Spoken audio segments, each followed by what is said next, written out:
My name is Jenny, and today for World Book Day I would like to share with you the story of The Adventures of Rosie Marie, written by my aunt Janet Sr.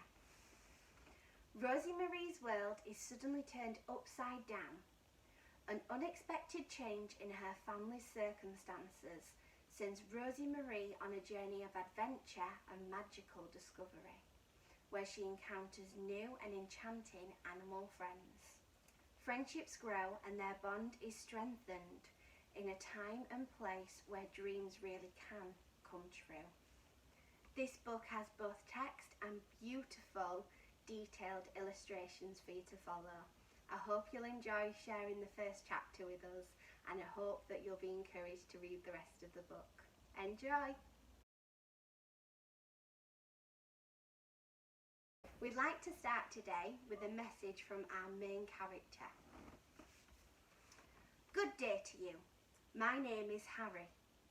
Pull up a chair and take the weight off of your feet. I'd like to tell you a story about a little girl that I met one day in the spring of 1918. This little girl changed my life and became my friend forever. Our journey began whilst I was eating my breakfast one morning. Her name was Rosie Marie Longdon. At that time, she was 9 years old and was a tiny, frail little thing with no self-confidence. She was also extremely shy. She had always been a sickly girl who suffered from one illness after another, which often made it impossible for her to attend school. She didn't have the opportunity to meet and play with other children, and she didn't have any friends, so she spent most of her days playing in her own dream world of adventure, fun and make-believe. That's where I come in. Harry. Chapter 1. The journey begins. Rosie Marie lived in a small town in Yorkshire. Times were hard, and her parents found it a constant struggle to earn enough money to put food on the table, let alone keep a roof over their heads. It seemed there was little chance of things getting any better until the day of the letter.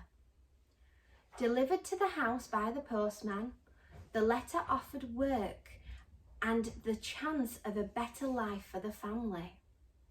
It seemed an opportunity not to be missed. But there was one big problem. It would mean that they would have to move and live overseas. That night, Rosie Marie was awoken by raised voices. It was her parents arguing. She got out of bed and went to the top of the stairs, where she could hear more clearly. It sounded like they were struggling to decide if they should stay in England or if they should go to work and live in a new country. Rosie Marie was distraught to hear them shouting. They went on and on for hours. It got so late that she couldn't keep awake any longer, so she went back to bed and finally fell asleep. The next morning, when Rosie Marie went downstairs for breakfast, she found her mother and father sitting at the table looking very sad. "What's the matter?" she asked. Her mother burst into tears. "What is it?" Rosie Marie repeated. "Sit down, my love. We have something to tell you," said her father. He explained about the letter and what they would be facing if they were to move overseas. "It's going to be difficult to find a new home and work at the same time," he explained. "So we've made a very hard decision, Rosie Marie. We think it would be better if you stayed with Aunt Janie. You know, your aunt who lives in the country. Just until we're settled," said her mother, "and then we'll send for you as soon as we possibly can."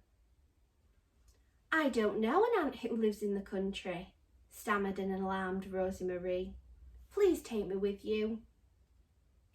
She begged and pleaded with her mother and father not to leave her, but to no avail. "I'm sorry, love, it's settled. We have no choice. You know we both love you very, very much, and we will send for you as soon as we can. We promise," her father said.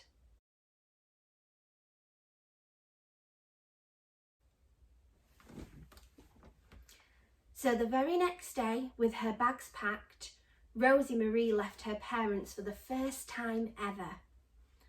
She got into a taxi and waved goodbye to them, not knowing what lay ahead or if she would ever see them again. She was desperately upset, and she held on to her most treasured possession for comfort.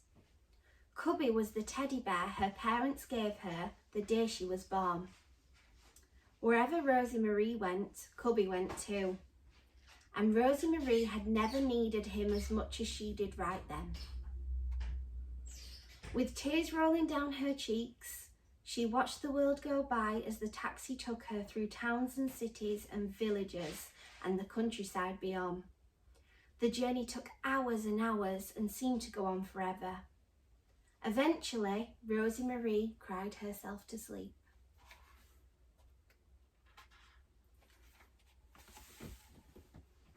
"Wake up, little Rosie Marie. We are here at last," said the taxi driver. Rosie Marie opened her eyes and sprang upright, looking out of the window. They drove through a pair of huge stone pillars that seemed to reach the sky. Beyond them was a long driveway that disappeared into the distance as far as the eye could see. The tallest and most beautiful of trees lined both sides with branches that touched at the top, forming what looked like a big green umbrella. She gazed in amazement. She had never seen trees like that before. The taxi driver followed the driveway ahead. It went on and seemed at one point that it would never end. Then suddenly, at the tops of the trees opened up and the bright sunshine shone through. They drove into the open fields. "There you are, Missy, your new home," said the driver. In the distance was the biggest house she had ever seen. It was like a house in a storybook. This couldn't be right. "Am I still asleep? Am I dreaming?" she asked the driver. He chuckled. "No, you are very much awake, Rosie Marie," he smiled. "Do giants live there?" she asked. "No giants, just your aunt," the driver said, laughing at her wide eyes. As they crept nearer and nearer, Rosie Marie began to shake. She held on to Cubby very tightly, feeling small, alone, and afraid. Her heart was beating so fast. The taxi driver pulled up alongside large stone steps that led to a massive oak front door. Then the door opened and out came a man and woman who hurried down the steps and rushed over to the taxi. "Hello, Rosie Marie," smiled the friendly-looking woman. "Welcome to Bayshore House." "Come along, young lady, let's have you out of there. We haven't got all day," said the man, holding open the taxi door. Now, don't fuss. Give her time. She is bound to be shy and a little afraid," replied the woman.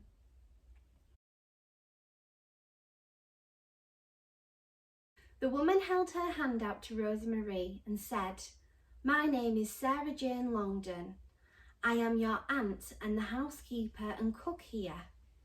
My friends call me Janie, and you can call me Janie too if you like. I don't mind either way. And this is Mr. Harrison. He is the gardener and the odd job man here at the house." "I'm a jack of all trades and a master of none," said Mr. Harrison with a wink. "My friends call me Adrian, and if you wish, you can call me Adrian too." Rosie Marie looked at them both, not speaking a word. Janie and Adrian glanced at each other, feeling a little awkward at the fearful look on Rosie Marie's face. "Well," said Janie to Adrian, "this is Rosie Marie, my brother's little girl. The last time I saw her, she was just a baby in my arms." Janie and Adrian both gave Rosie Marie a big smile, then asked, and how may we address you?" There was a moment's silence, and then Rosie Marie replied, "You can both call me Rosie Marie, and I will call you Janie and Adrian." The two adults looked at each other and smiled. "Okay, that's it settled. Adrian and Janie it is. Come along then, Rosie Marie. You must be tired after such a long journey. I have supper ready," said Janie. Adrian lifted Rosie Marie's luggage out of the taxi, paid the driver and thanked him for driving her safely. "Goodbye, Missy, and good luck," said the taxi driver as he drove away. Rosie Marie stared up at the big house. "Does anyone else live here?" she asked. Adrian looked at Janie and replied, "Janie and I live here, and we look after the house and her ladyship, but she isn't here at the moment." "What do you mean she isn't here?" asked Rosie Marie. "You explain," Adrian said to Janie. "Well," said Janie, "once upon a time, this house and all the land around it was full of people, butlers, maids, cooks, cleaners, gardeners, grooms, farm workers, and lots more. It was like we were one big happy family. We all pulled together and worked hard to run the estate. It takes a lot to run something of this size. Her ladyship would have guests staying here all the time, and the house was alive with energy, fun and laughter. They were wonderful times." Adrian picked up the story. "What with the war and everything, one by one they all left, and we hardly ever see her ladyship now. These days she spends the summer living in the city and only returns in the autumn or winter months," he said. "Sometimes she doesn't come home at all. Most of the house and farm are closed off because there isn't anyone to help do the work. We never get any visitors, so it's just Janie and I who live here now. We do what we can to keep the place ticking over, but don't worry, we will look after you while you're here." They walked up the steps and through the great oak doors and into the house. As soon as Rosie Marie entered, she stopped dead. A heavy staircase rose spiralling towards a high ceiling. At the top, she could see so many doors. "Do giants live here?" Rosie Marie asked again. She slid over to Janie, tucking herself into her aunt's skirts. "Now don't be so worried. You will find your way around. It's an adventure," said Adrian. Rosie Marie wasn't at all convinced. They made their way up the stairs. No one had answered her question about the giants yet. "It's getting late and supper is ready, so let's take your luggage to your room. You can unpack properly tomorrow. We will have supper, then bed. I think you will feel better after a good night's sleep," Janie said. "And no, there are no giants living here." They climbed to the top of the stairs and followed the landing round until it joined another passageway leading off to more doorways. They then came to a door at the end of the corridor. Adrian opened it and let them inside. "Here we are. This is your room," said Janie. "Wow, it's huge," gasped Rosie Marie. "Everything is so big. How will I remember my way round?"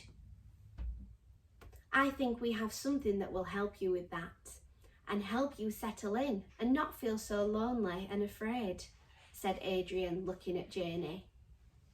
Rosie Marie's aunt smiled and winked. "Oh yes, I think I know what you mean. Now let's go and get our supper. All will be explained."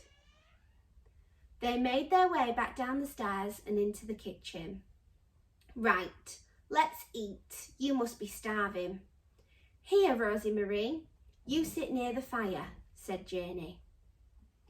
"Where are you, boys? It's supper time," shouted Adrian.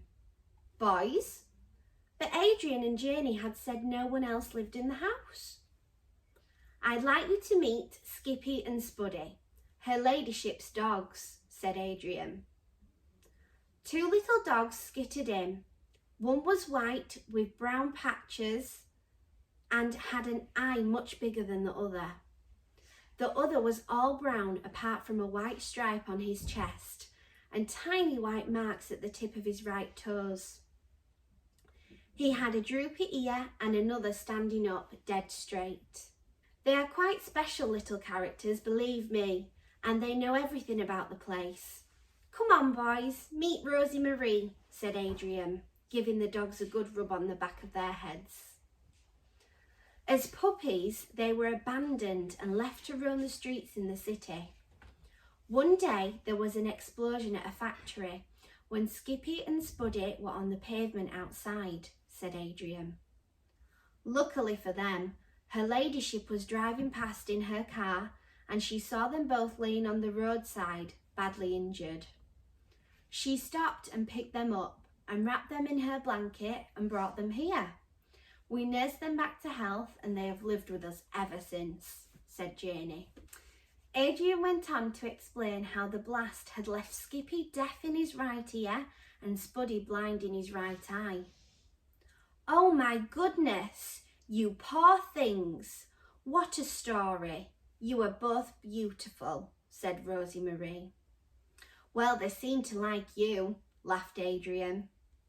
The dogs jumped all over Rosie Marie, giving her lots of sloppy licks on her hands and chin. "How about they stay with you in your room? They can be your guides while you get to know your way around. Would you like that?" asked Adrian.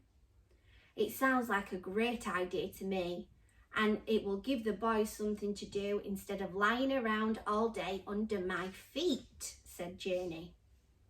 "I've always wanted a dog," said a giddy Rosie Marie, "and now I have two." She said it with such excitement that Janie and Adrian both laughed. "I should warn you though, they are not your ordinary dogs. They are quite special," Adrian said. Her new friends seemed to have relaxed Rosie Marie. She even laughed at some of Adrian's stories. When supper was finished, Adrian stood up and said, "Well then, it's getting late. I better go and finish my duties outside.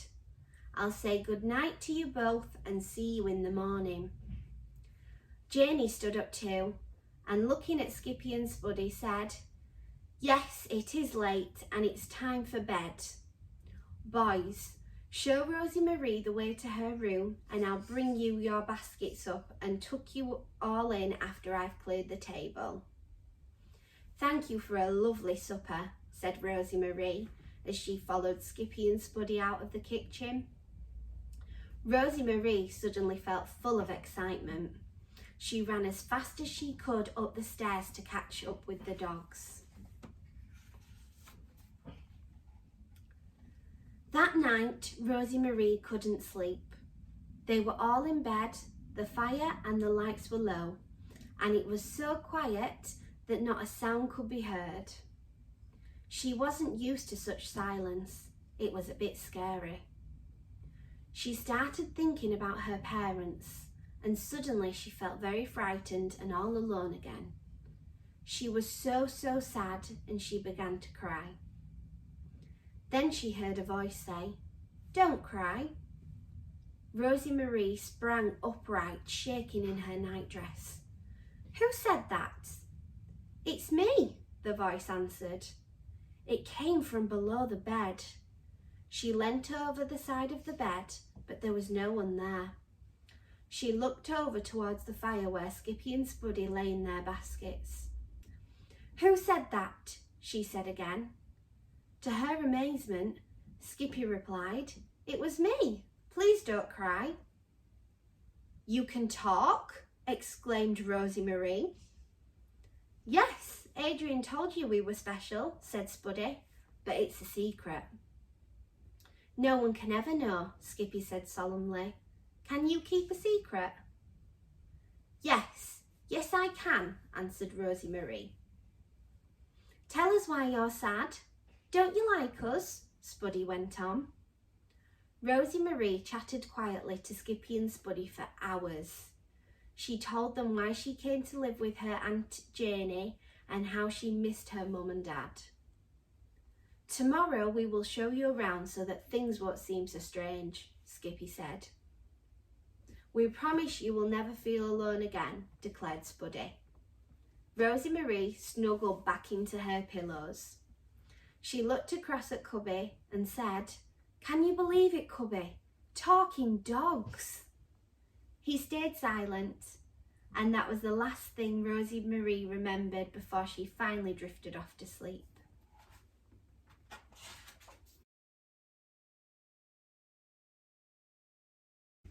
The next morning, Rosie Marie was awoken by a rush of light gushing into the room as Skippy drew back the curtains.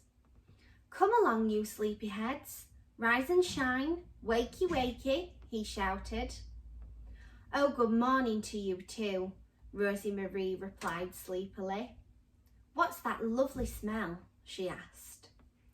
"That would be Janie cooking breakfast with freshly baked bread," said Skippy gleefully.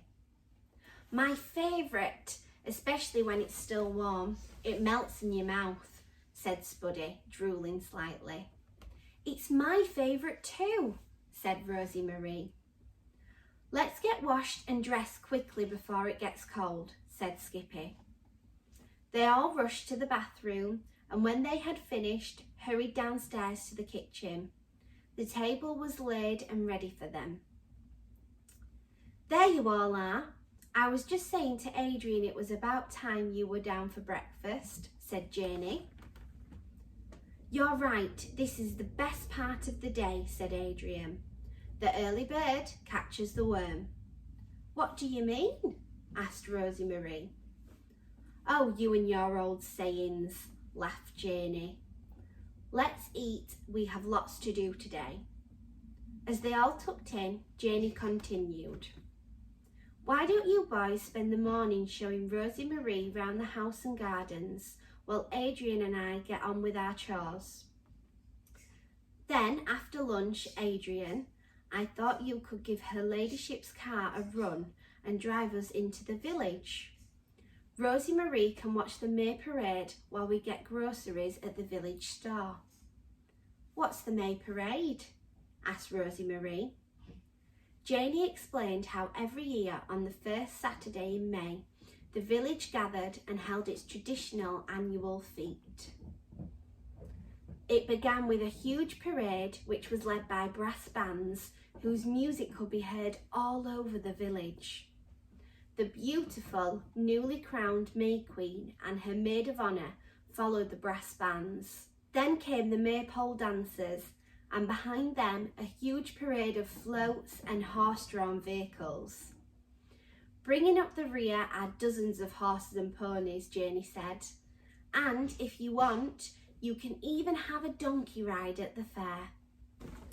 "It's quite a spectacle," said Adrian. "There are competitions for everyone and everything you can imagine. Fancy dress, best vegetables, homemade jams and honeys, buns and cakes, flower arrangements. You'll love the carousel and the fairground rides and the toffee apples and the candy floss." "It sounds wonderful," said Rosie Marie. "Well, I suppose her ladyship's car will benefit from a run out. We had better get a move on if we're going to fit all that in today," said Adrian. After breakfast, Janie and Adrian went about their work. "Okay, let's go. Come on, slow coaches," shouted Skippy. He ran ahead out of the kitchen towards a little bridge at the bottom of the courtyard. This led into the gardens beyond. Rosie Marie and Spuddy jumped to their feet and ran as fast as they could to catch him up. Rosie Marie was entranced. Everywhere she looked, there was a different picture to see. She would stop and pause for a moment, wondering at the sheer size of the gardens and trees. She was mesmerised by the vibrant colours of the flowers and enthralled by the anticipation and the discovery of what lay around every corner. "It's the most beauty I have ever seen," she shouted. She sniffed deeply on the flower's heady perfume. Time passed very quickly. Spuddy said, "I think we have seen enough for one day. Time's getting on, and we have to get washed and changed before lunch." Spuddy loved his food. He never missed a meal. "I think you're right, Spuddy," agreed Skippy, "and we don't want to miss the May Parade either." "Oh my goodness me, I had forgotten about that. Lead on, Skippy. Show us the way back," said Rosie Marie, giggling with excitement as she ran down the twisting, turning path after Skippy. After lunch, they all climbed into her ladyship's car. On the way, Janey told them the story of how the parade had started. Its purpose was to celebrate the end of winter and the promise of spring and summer to come. "Stop just here," said Janey. "This is an ideal spot for Rosie Marie and the boys to watch the parade." "Better be quick, I can hear it coming." "Listen, can you hear the brass bands?" said Adrian as he pulled over. Rosie Marie leapt excitedly out of the car, closely followed by Skippy and Spuddy, and hurried towards an empty bench on the other side of the road. "Wait there for us," instructed Adrian as he and Janey headed down the hill towards the village to do the shopping. "I can hear the parade coming too, but I can't see it," said Rosie Marie. "Don't worry, just wait and see," replied Skippy. And then, sure enough, there it was, coming over the hill. Rosie Marie could not believe her eyes. Her heart started beating so fast that she thought it might jump right out of her chest. The booming sound of the brass bands got louder and louder as they got nearer.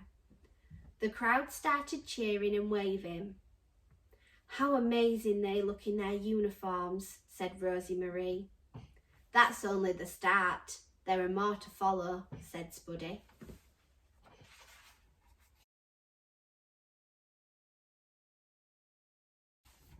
Sure enough, more brass bands appeared, dressed in red, then green, then black, and then blue. They sparkled as the sun caught their instruments and polished coat buttons. "You don't see sights like that every day," said Spuddy. "Too noisy for me," said Skippy, putting his paw over his ear. Rosie Marie laughed and clapped her hands to the beat of the music. As the music from the first brass band disappeared into the distance, it was replaced with a stomping sound. Clip, clop, clip, clop, clip, clop. Rosie Marie jumped onto her tiptoes, trying to see what was coming. Look! Look! Her heart was beating even faster than before. "Wow! How beautiful they are!" Skippy looked in the direction she was pointing to see two large Shire horses approaching. The first was as white as snow, and the second was a rich chestnut brown with a blaze and 4 white socks. Their long manes and tails ruffled in the breeze. Their feet were the size of dinner plates and covered with white feathery hair that swayed to the vibration of each hoof as it struck to the ground. Riding on them were the newly crowned May Queen and her maid of honour. "They are sitting sideways. How do they stay up there like that? What's holding them on?" asked Rosie Marie. "Questions, questions, questions," said Spuddy. "They are riding side saddle, my dear. Once upon a time, it was the only way a lady would ride a horse. Ladies would never have ridden cross saddle. That was how the men rode." He shrugged and said, "But times are changing, and ladies and girls now want to ride the same way as men do.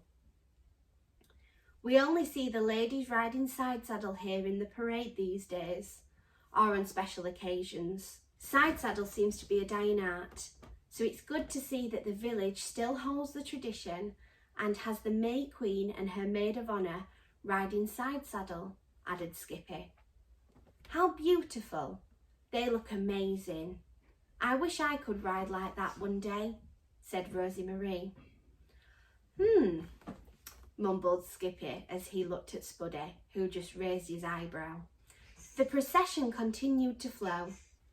More brass bands followed by horse-drawn vehicles, flatbed lorries and decorated floats of every kind filed past. There were people in fancy dress, dancers, jugglers, and the tallest clown Rosie Marie had ever seen. He was walking on stilts. Circus acts performed as they walked. There was even a man blowing flames from his mouth.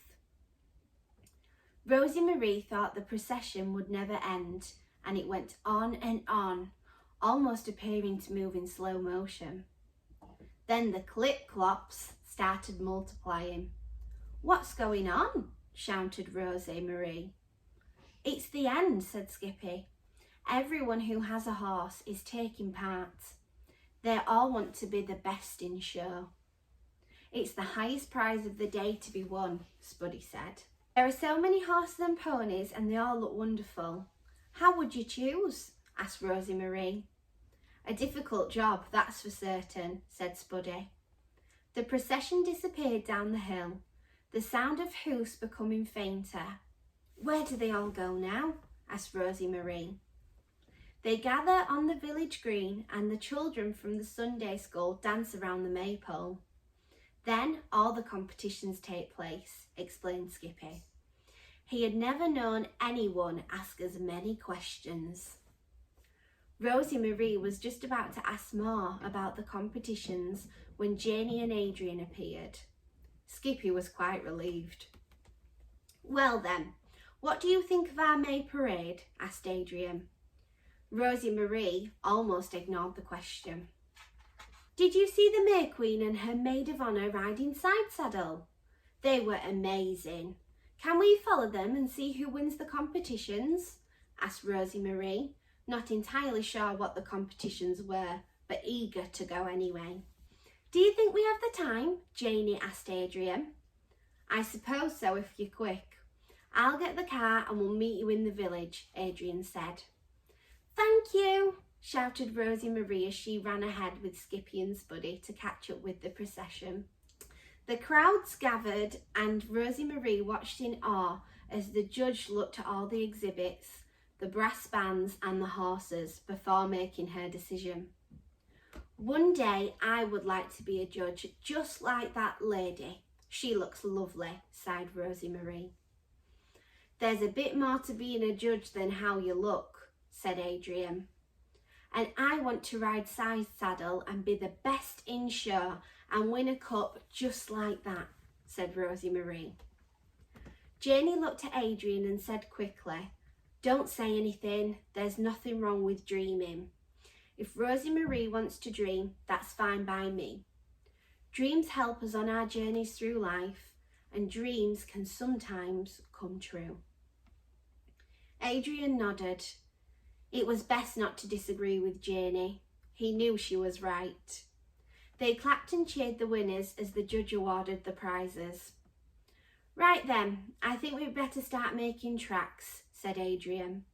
Making tracks, echoed Rosie Marie with a giggle.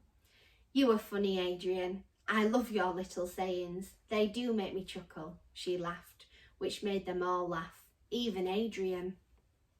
As they travelled back to Bayshore House, Rosie Marie never stopped talking about the May Parade.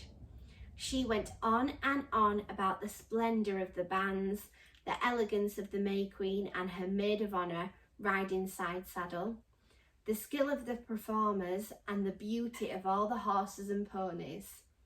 That night she dreamt of the day she would ride side saddle in the May Parade.